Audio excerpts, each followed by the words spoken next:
नहीं है। काफ या इन स्वाद का माना मालूम है या नहीं है, हाम मीम का माना मालूम है कि नहीं है। हजरात आप उसे यूं समझिए, आपका दोस्त यहाँ से बम्बई गया और आपका दोस्त जब गया तो आपके दोस्त को जुदा होते वक्त बहुत तकलीफ हुई। दोनों दोस्त रोने लगे, बोले यार हम अपनी मुसीबत कैसे बताएंगे, खून टेप हो जाते हैं, खत पढ़ लिए जाते हैं, तो हम ऐसे कोड वर्ड तैयार कर लें कि जिनके जरिए हम समझेंगे तुम समझोगे, इसके अलावा कोई नहीं समझेगा। तो हम कोड वर्ड तैयार कर लेते हैं। दोनों दोस्त बैठ गए और बैठने के बाद तय कर लिया कि देखो अगर बे लिख दो तो समझ जाना बीमार हो, गैन लिख दो तो समझ जाना गरीब हो गया हो, मीम लिख दो तो समझ जाना मालदार हो, स्वाद लिख दो तो समझ जाना सेहतमंद हो। हजरात ये दोनों दोस्तों के दरमियान कोड वर्ड तैयार हो गए।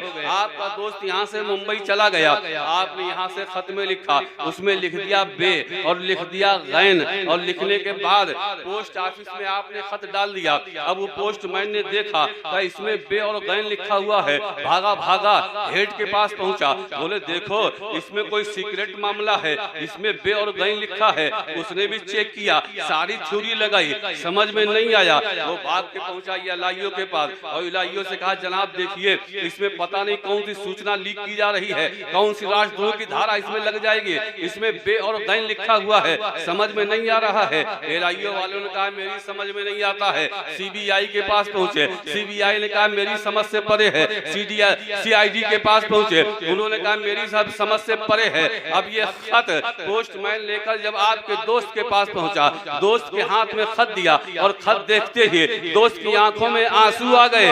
उसने बड़ी हैरत से पूछा मैं समझ ना पाया, सीआईडी समझ ना पाई, सीबीआई समझ ना पाई, एलआईओ समझ ना पाया, पूरा विभाग लग गया, किसी के समझ में नहीं आया। तुमने इस खत से क्या समझ लिया कि तुम रोने लगे? उसने जवाब दिया ये मेरे और मेरे दोस्त के कोड वर्ड हैं, जिसे मैं जानता हूँ और वो जानता है, बीच में लाने वाला भी नहीं जानता है। बे का मतलब ये है कि दोस्त बीमार है, गैन का मतलब ये है कि वो गरीब है। शबे मेराज मेरे मुस्तफा गए, रब ने फरमाया ए मेरे महबूब, अलिफ कह दूं तो ये माना है, मीम कह दूं तो ये माना है, हा कहूं तो ये माना है, मीम कहूं तो ये मतलब है। ए मेरे हबीब मैं जानता हूं और तुम जानोगे, बीच में लाने वाले जिब्रील अमीन भी नहीं जानेगा। तकबीर, नारे रिसालत, उलमाए अहले सुन्नत। अलिफ लाम मीम ज़ालिकल किताबु ला रैबा फी, ये वो किताब है जिसमें कोई शक नहीं, कोई शक नहीं।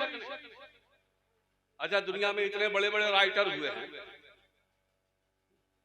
और राइटर चाहे न्यूटन की थ्योरी हो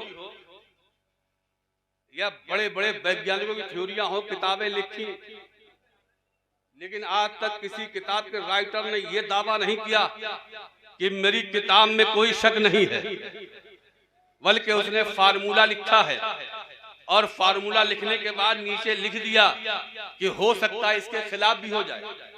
साइंस की थ्योरी चलती है, हर थ्योरी वाला लिख देता है हो सकता है मेरी थ्योरी गलत हो जाए, मैंने थ्योरी लिखी है, हो सकता है प्रैक्टिकल में फेल हो जाए, ये तमाम लिखते हैं। लेकिन ये एक ऐसी किताब है, इकलौती किताब है जिसके देने वाले ने ये वादा भी किया है और दावा भी किया है ला रैबा फी, इसमें शक की गुंजाइश ही नहीं। ये वो किताब है, इसमें शक की गुंजाइश नहीं, शक नहीं कर सकते।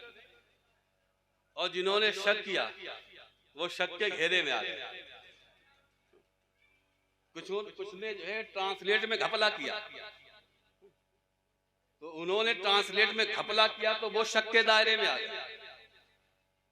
किसने जो है उसकी तफसीर में गड़बड़ किया तो वो शक के दायरे में आ गया। और जानते हो जो शक के दायरे में आ जाता है वो सफाई बहुत देता है।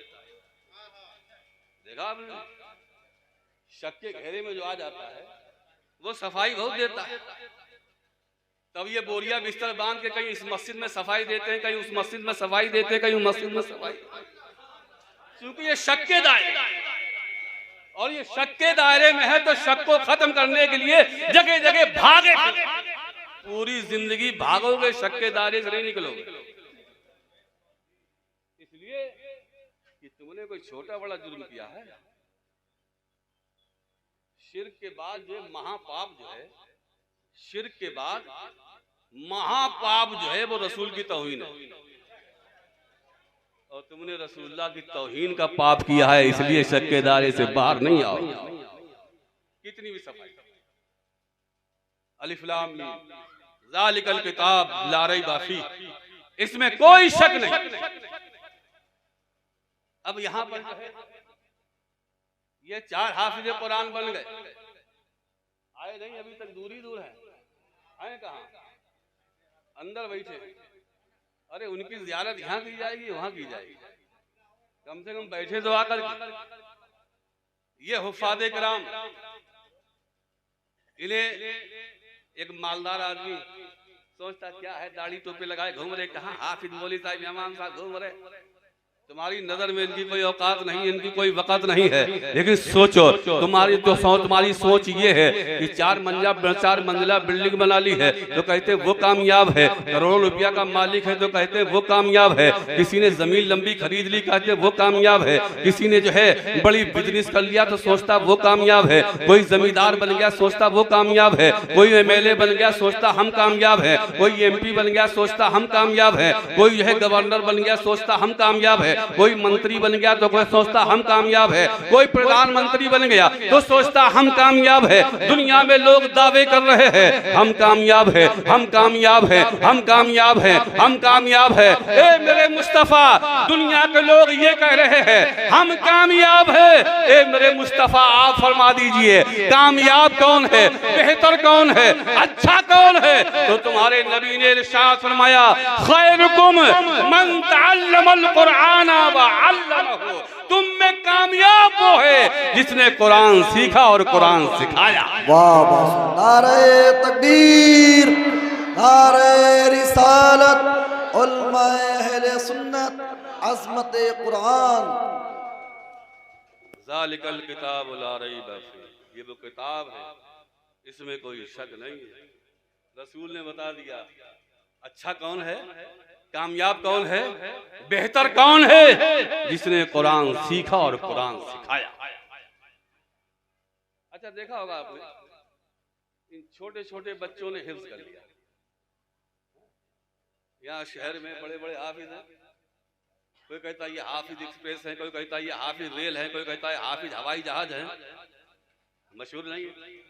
अरे यार वो पढ़ते हैं तो रुकते ही नहीं, हाफिज एक्सप्रेस हैं, हाफिज रेल हैं, हाफिज हवाई जहाज हैं, एक बैठक में कुरान गुना सुनते हैं। लेकिन आपने कोई हाफिज आज तक ऐसा नहीं देखा होगा जिसे मुतशाबा ना लगे और जो कुरान में जो है कुरान में भूले ना, भूल जाता है पलट के फिर आता है, फिर आगे निकल जाता है, भूलता जरूर है। कितना बड़ा एक्सप्रेस हो, कितना बड़ा रेल हो, कितना बड़ा जो है, कितना बड़ा हवाई जहाज हो, लेकिन कुरान भूलेगा जरूर और उसे भूलना पड़ेगा, भूलना पड़ेगा। आप कहें क्यों भूलना पड़ेगा? भूलना पड़ेगा, भूलना भी जरूरी है।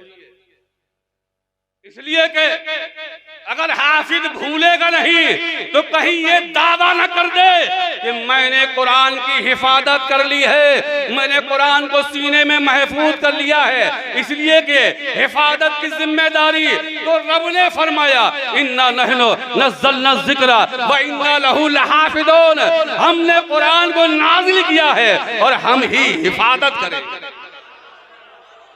जिंदाबाद भाई जिंदाबाद। इसलिए हाफिज को भूलना पड़ेगा, दावा न करना। अब आप कुरान के बारे में क्या है? कुरान के बारे में कुरान खुद कहता लौ अंज़लना हाज़ल कुरान अला जबलिन लरायतहु खाशिय्यन मुतशद्दियन मिन खश्यतिल्लाह। अगर ये कुरान पहाड़ पे नाजिल कर दिया तो पहाड़ रेजा रेजा हो जाता। बहादुरी और मजबूती में सबसे ज्यादा मिसाल दी जाती है पहाड़ की। यह वो पहाड़ की तरह अटल है, चट्टान की तरह मजबूत है, कहते नहीं कहते? कुरान कहता कितना मजबूत हो, कितना भी पुख्ता हो, कितना ताकतवर हो, अगर कुरान इस पे नाजिल कर दिया जाता तो ये पहाड़ रेजा रेजा हो जाता, भूसे के मिसल उड़ जाता। ये कुरान ने खुद कहा। ये कुरान, इधर आ जाओ, इधर जब देखते चले आज की बारात के दूल्हा तुम ही लोग हो, इधर आओ,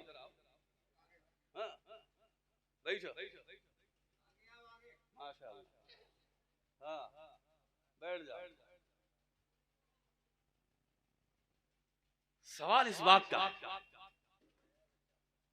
कि कुरान कहता है अगर ये पहाड़ पे नाजिल कर दिया तो पहाड़ अल्लाह की खशियत से, कुरान की हैबत से पहाड़ रेजा रेजा हो जाता, मिसले भूसा हो जाता, और मिसले भूसा बन के पहाड़ उड़ जाता।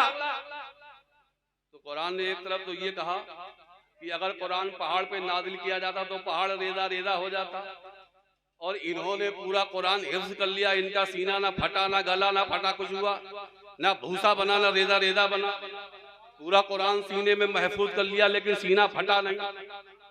वजह क्या? वजह क्या है? जब कुरान खुद कहता पहाड़ पे नाजिल किया था पहाड़ रेजा रेजा हो जाता, इन्होंने कुरान को हिफ्ज कर लिया लेकिन सीना भी महफूज है, जिस्म भी महफूज है, दिमाग भी महफूज है, न सीना फटा है न दिमाग खराब हुआ है, आखिर कैसे बचे? तो क्या कुरान का दावा गलत हो सकता है? नहीं ना। आप यहाँ से गए फतेहगढ़, कहाँ भोले बोले मैन पावर हाउस में, क्या मुझे खटकपुरा में जो है 3 किलो वाट का कनेक्शन चाहिए। उसने कहा दिमाग खराब हो गया क्या, 3 किलो वाट का कनेक्शन लेने हेड ऑफिस आए? कहा नहीं साहब यहीं से कनेक्शन लूंगा, बिजली तो यहीं से जाती है। उन्होंने कहा जाती तो है लेकिन यहाँ 33 kVA की है, बड़े बड़े उड़ जाते हैं। कहा नहीं साहब कनेक्शन तो यहीं से लेंगे। उसने कहा नहीं, ट्रांसफार्मर वाले के पास जाओ, जहाँ ट्रांसफार्मर लगाओ वहां से ले लेना। आप जिद पकड़ गए नहीं कनेक्शन तो ये कनेक्शन नहीं देंगे, हम कोल्ड तक तो देते नहीं, तुम्हें कहाँ दे देंगे 3 किलो वाट का। आप गुस्से में आ गए। मकान के पीछे से 11,000 वोल्टेज की लाइन गुजरी थी।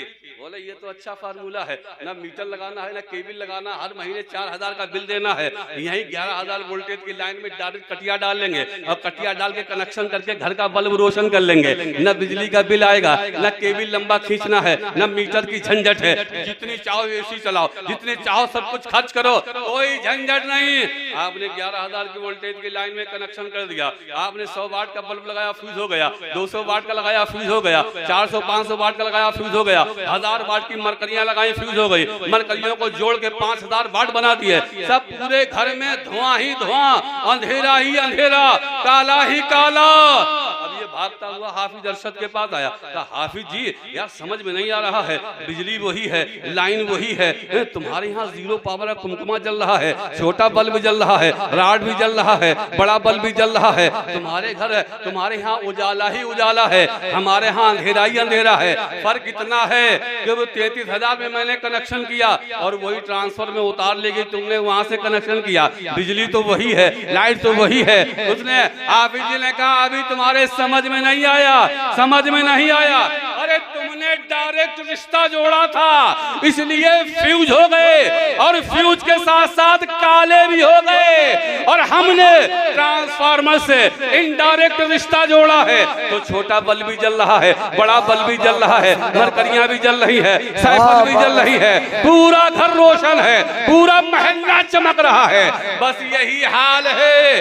23 साल तक ये कुरान मुस्तफा जाने रहमत के सीने पे उतरता रहा, नाजिल होता रहा, और वहां से जब इन हाफिजों के सीने में आया तो महफूज हो गया। वाह, नारे तकबीर, नारे रिसालत, अल्लामा व मौलाना मुफ्ती शमशाद अहमद साहब चतुर्वेदी, अज़मत कुरान, हुफ़्फ़ाज़ इकराम, नारे तकबीर।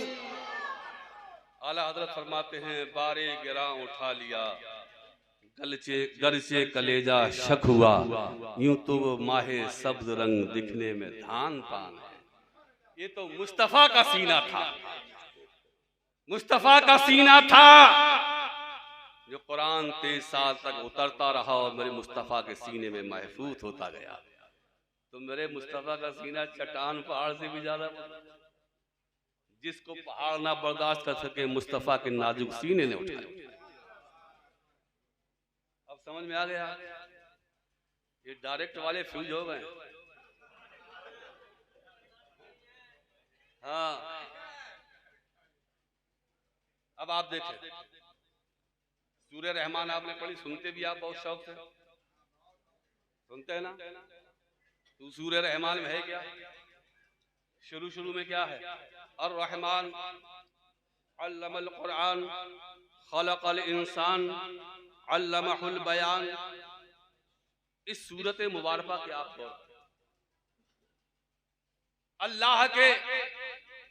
अल्लाह की सिफात में सबसे आला सिफत जो उसकी सिफाते आलिया हैं, उन सिफात में चोटी की सिफत क्या है? अर्रहमान। अल्लाह ने इस सूरत मुबारका में अपनी जो है आला सिफत को जिक्र किया, अर्रहमान अल्लमल कुरान, कि जिसने कुरान को सिखाया। खलकल इंसान, जिसने इंसान को पैदा किया। अल्लमहुल बयान, और जिसने समझना और समझाना सिखाया। ये चार चीजें कुरान ने शुरू में जिक्र की सूरह रहमान। यानी उसकी सिफत में सबसे ऊंची सिफत अर्रहमान, उसकी मखलूक में आला मखलूक खलकल इंसान, इंसान को पैदा किया, और उसने जो तफहीम और ताल्लुम का तरीका दिया, अल्लमहुल बयान, इफ़हाम और तफहीम दी, और सबसे इल्मों में सबसे आला इल्म अल्लमल कुरान, उसने कुरान का इल्म था। वाह वाह वाह, जिंदाबाद भाई, जिंदाबाद।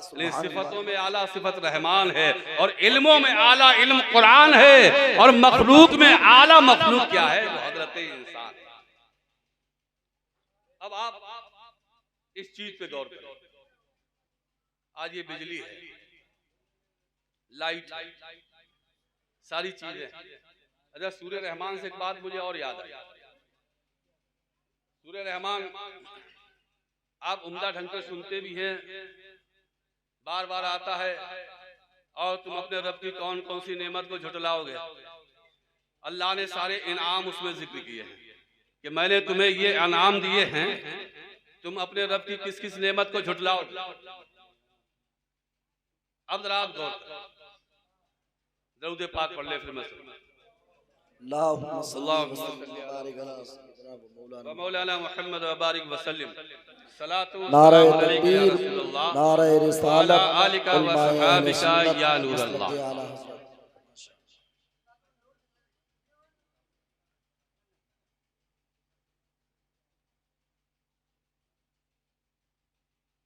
इल्म में सबसे आला इल्म इल्म कुरान।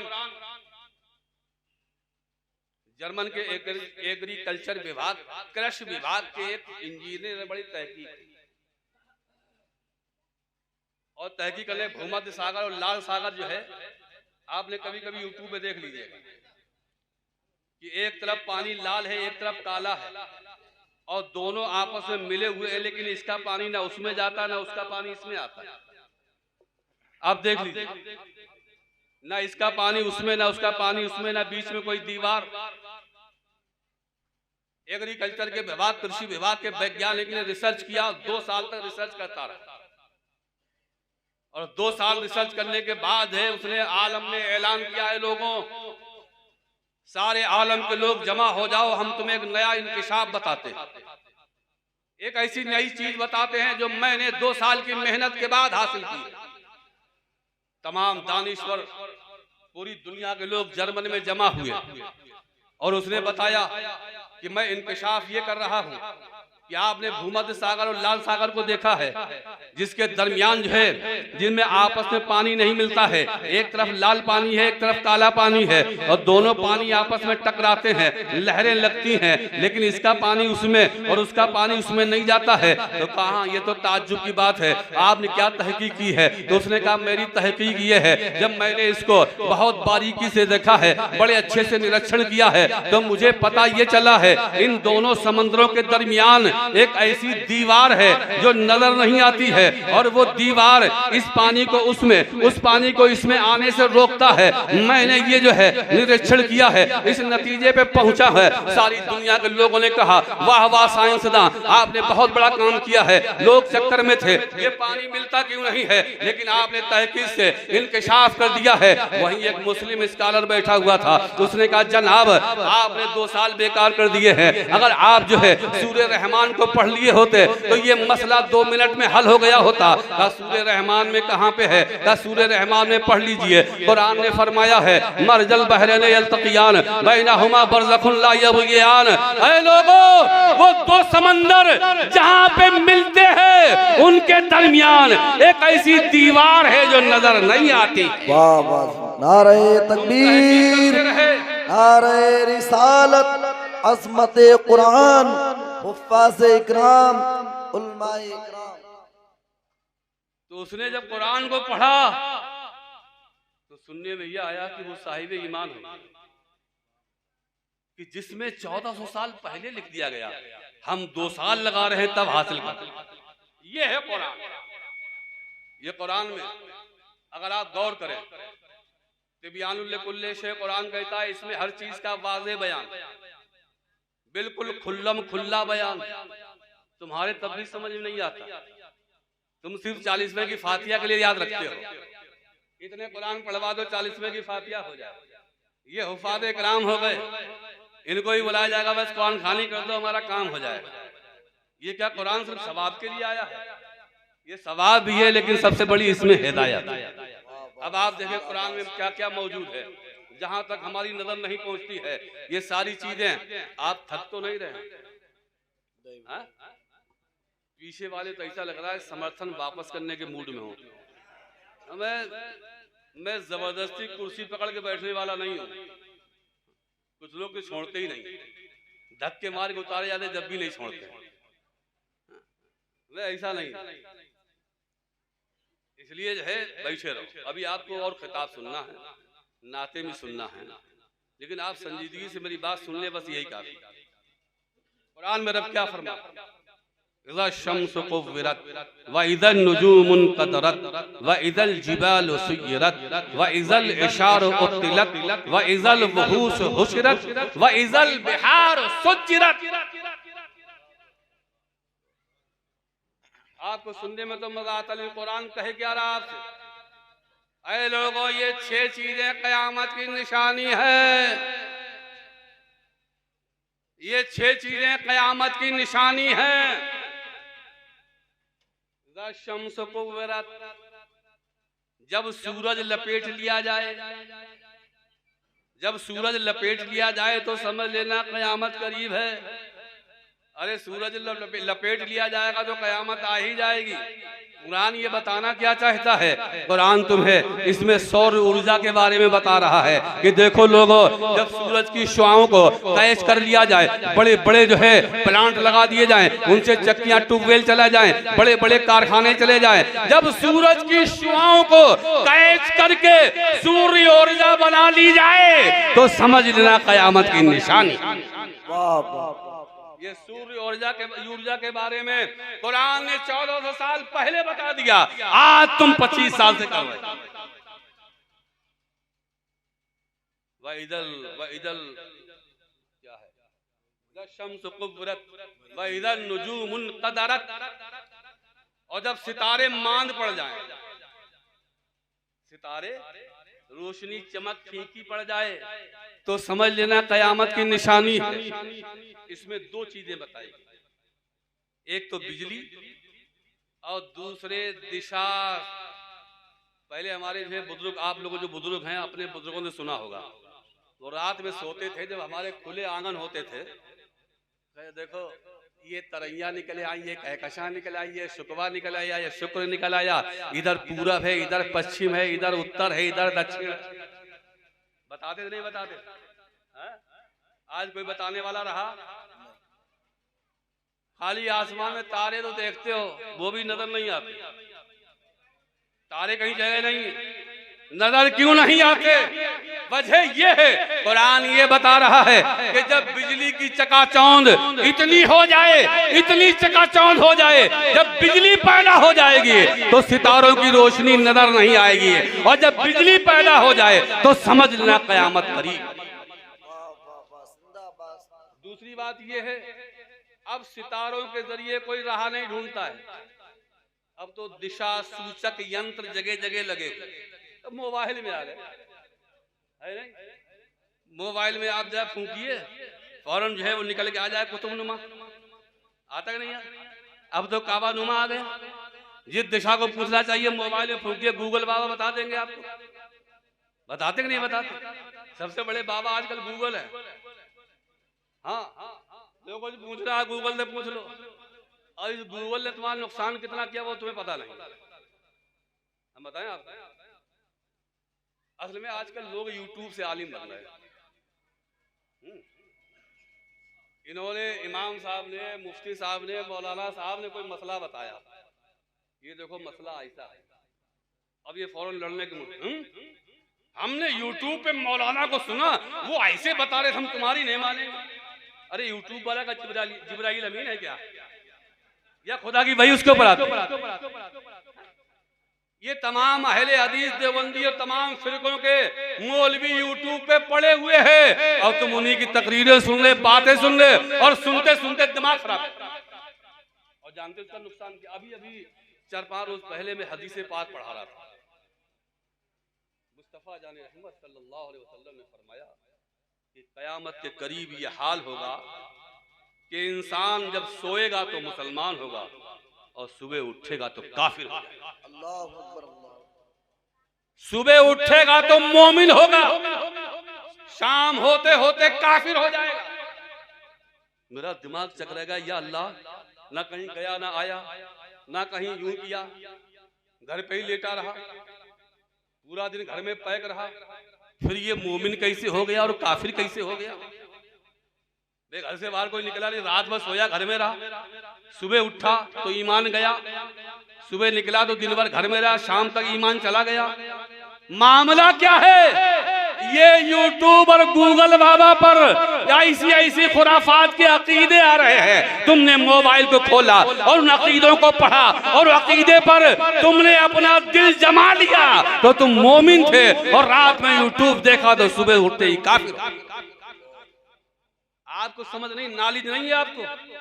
क्या आपके लिए आपके उलमा की तकरीरें काफी नहीं है? पहले हदीस सुने पड़ा है, उसी में लगा भाई मौलाना साहब ये बताया, यूट्यूब पे नेट पे मैंने देखा, नेट पे। अरे नेट क्या, खुदा के अंदर डायरेक्ट आ रही भाई, यही तो मौलवी हैं जो, अरे यही हैं जो नेट पे। आज हमारा भी नेट पे पड़ जाएगा, तो नेट भी चल रहा है, सब नहीं चल रहा। ये सब खुराफाते छोड़ो, जो आपके इमाम है उनसे जुड़े रहो। ज्यादा ढेर कोशिश करोगे तो फिर निकल जाओगे बाहर, फड़फड़ाओ मत जाओ। अब आज दिशा सूचक यंत्र बन गए।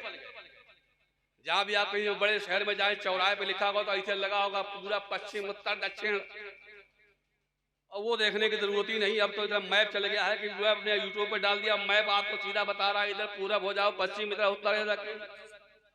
कुरान कहता है जब सितारों से काम बंद कर दिया जाए, यूट्यूब पर गूगल पे सारा सिस्टम आ जाए, तो समझ लेना यह कयामत की निशानी। और जब पहाड़ अपनी जगह से टल जाएं, कहते यार वो तो पहाड़ की तरह अटल है, टलेगा नहीं, लेकिन कुरान कहता है पहाड़ टल जाए। हमने तो नहीं देखा चलते हुए पहाड़ को, यहाँ से उठ के वहां चला गया, वहां से उठ के वहां चला। हिमालय हमारी तरफ कभी नहीं, जहाँ था वही है। आया कभी हिमालय? मुलाकात करने आया हिमालय आपसे? नहीं, वो नेपाल के बॉर्डर पे तो वही है।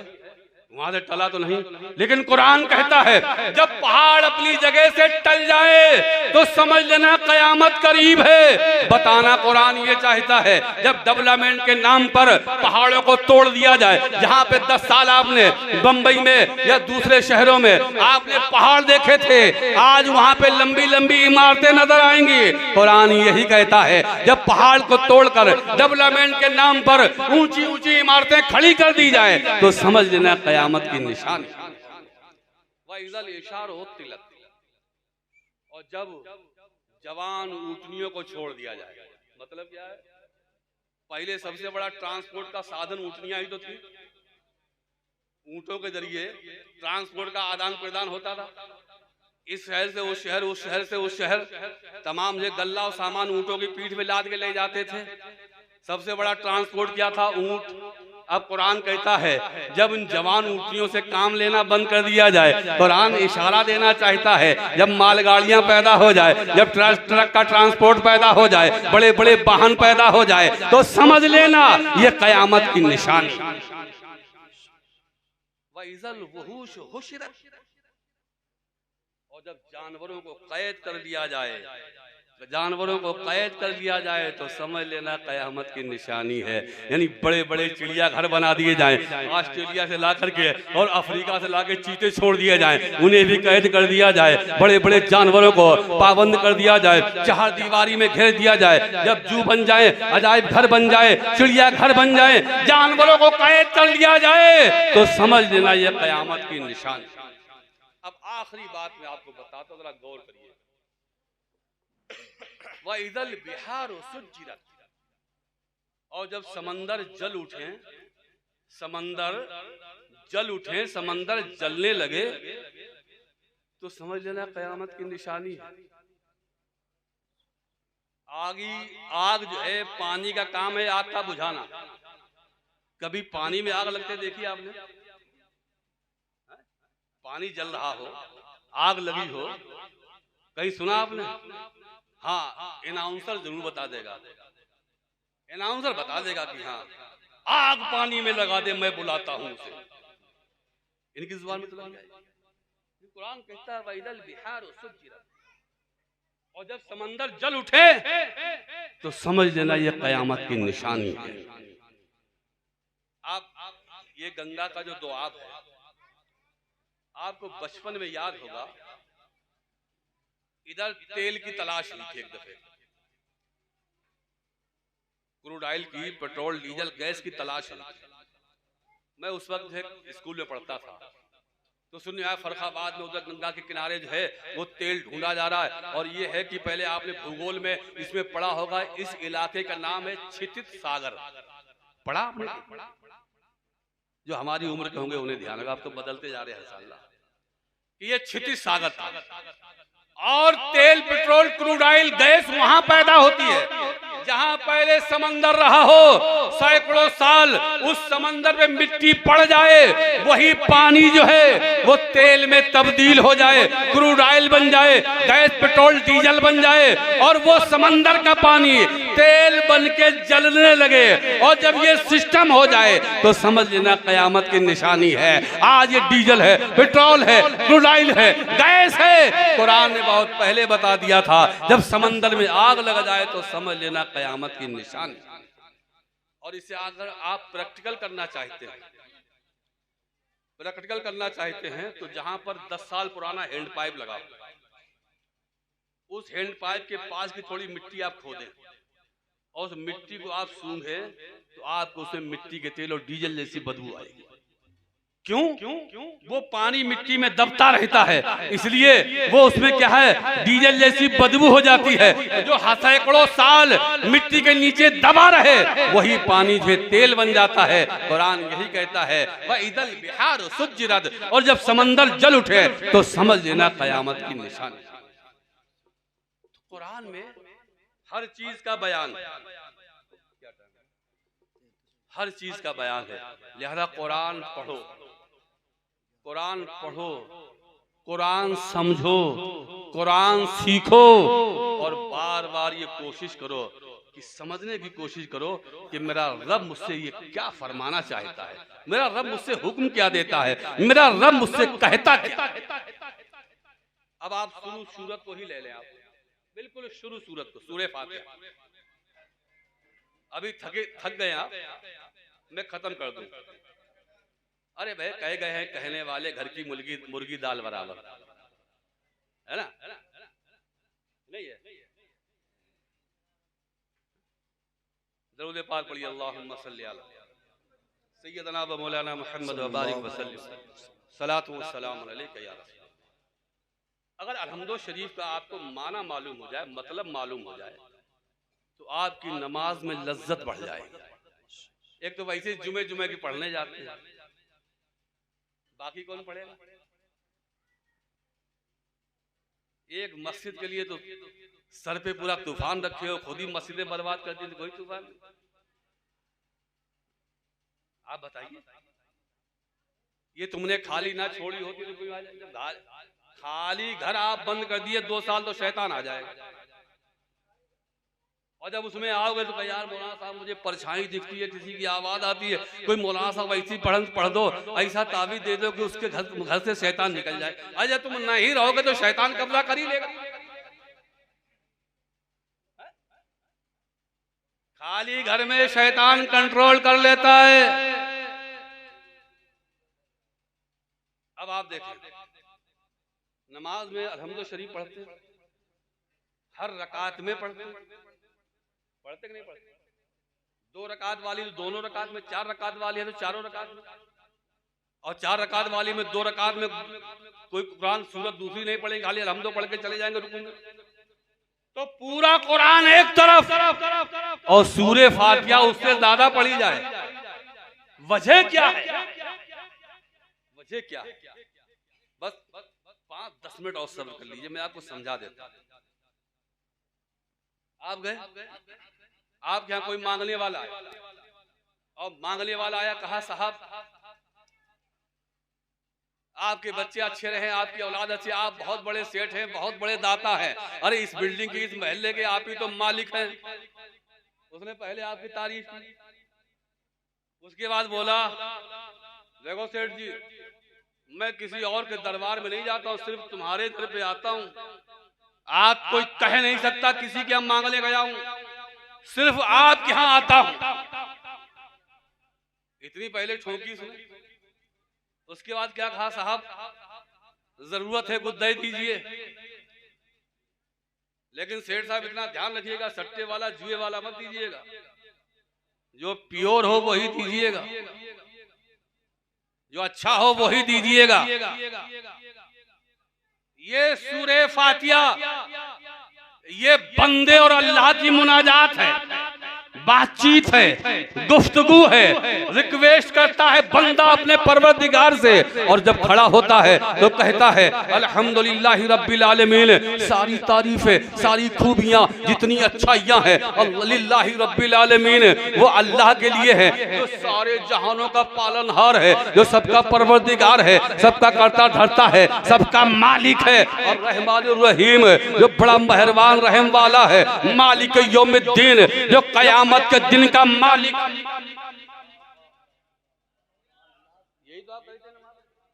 अब आपके जहन में ये बात रहेगी कि हम अपने रब से कहे क्या रहे, सारी तारीफें अल्लाह के लिए, अल्हम्दुलिल्लाह रब्बिल आलमीन, जो सारे जहानों का पालने वाला है, और रहमानुर रहीम, जो बड़ा मेहरबान रहम वाला है, मालिक यौमिद्दीन, जो कयामत के दिन का मालिक है। अब बंदा कहता है इय्याका नअबुदु व इय्याका नस्तईन, ए मौला, ए परवरदिगार, ए मेरे रब, ए मेरे अल्लाह, इय्याका नअबुदु, हम तेरी ही इबादत करते हैं और तुझसे ही मदद चाहिए। इतनी बात कही थी, अब क्या कहता है, इहदिना सिरातल मुस्तकीम, ए अल्लाह मुझे सीधा रास्ता चला, इहदिना सिरातल मुस्तकीम, ऐ अल्लाह हमें सीधा रास्ता चला।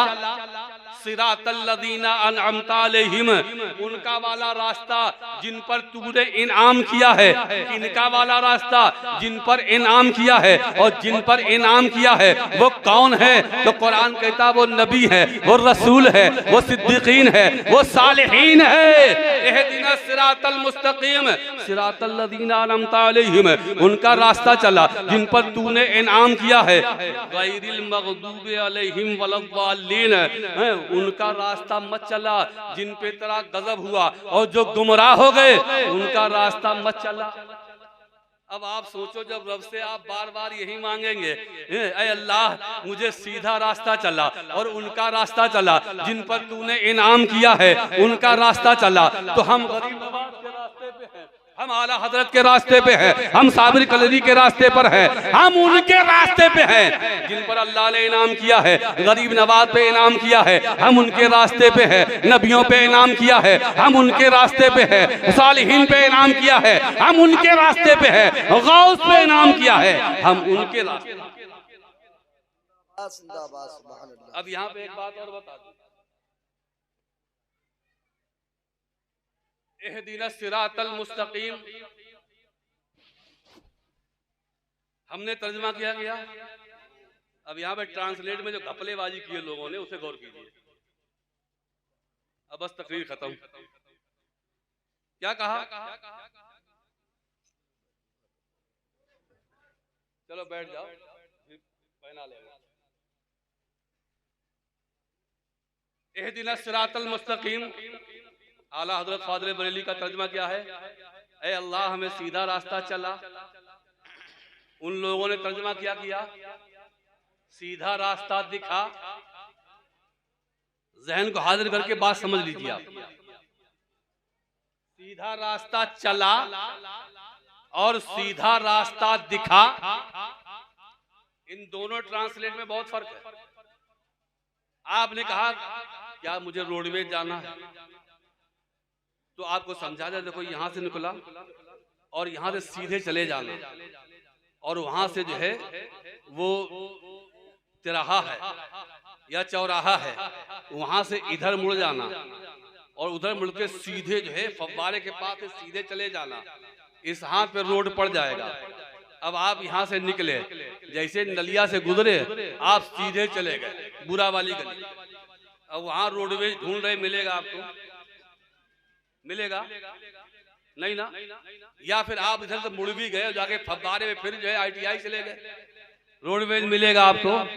रास्ता दिखाया तो गया, हमने रास्ता तो दिखा दिया कि यहाँ से सीधे जाना, यहाँ से ऐसे मुड़ जाना, फव्वारे सीधे चले जाना। हमने रास्ता दिखाया, लेकिन रास्ता भटक गए।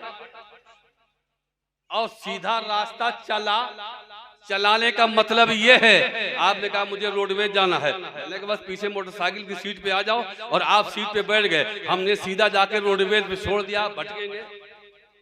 नहीं भटकेंगे ना। तो हमने दुआ ये मांगी, इहदिना सिरातल मुस्तकीम, ऐ अल्लाह हमें सीधा रास्ता चला, तो हम सीधे रास्ते पे चल रहे हैं। इन्होंने तर्जुमा किया, ऐ अल्लाह सीधा रास्ता दिखा। अल्लाह ने सीधा रास्ता दिखाया, लेकिन ये भटक गए, जगह जगह भाग रहे, आज तक इन्हें सही जगह ही नहीं मिली, और कयामत तक भागते रहेंगे। रास्ता तो दिखाया गया लेकिन भटक, अब ढूंढ रहे हैं, मिली नहीं। तो ये ऐसे ही नहीं भाग रहे हैं, रास्ता तो मांगा इन्होंने लेकिन भटक गए। इहदिना सिरातल मुस्तकीम, ऐ अल्लाह हमें सीधा रास्ता चला। आप कुरान को समझिए और कुरान को समझ के पढ़िए। ये एक आयत आप पढ़ें, लेकिन उसकी तफसीर और उसका अनुवाद, उसका ट्रांसलेट समझ लें, तो आपको ये समझ में आ जाएगा कि मेरे रब ने मुझे हुक्म क्या दिया। ये चंद बातें मुझे आपसे अर्ज करना थी कुरान शरीफ के मुतालिक। क्योंकि कुरान के हिफ्ज़ का जलसा था, तो हमने कहा इसी पे गुफ्तगू हो जाए, वरना जो शुरा किराम नाते पढ़ रहे थे, पहले वो मैदान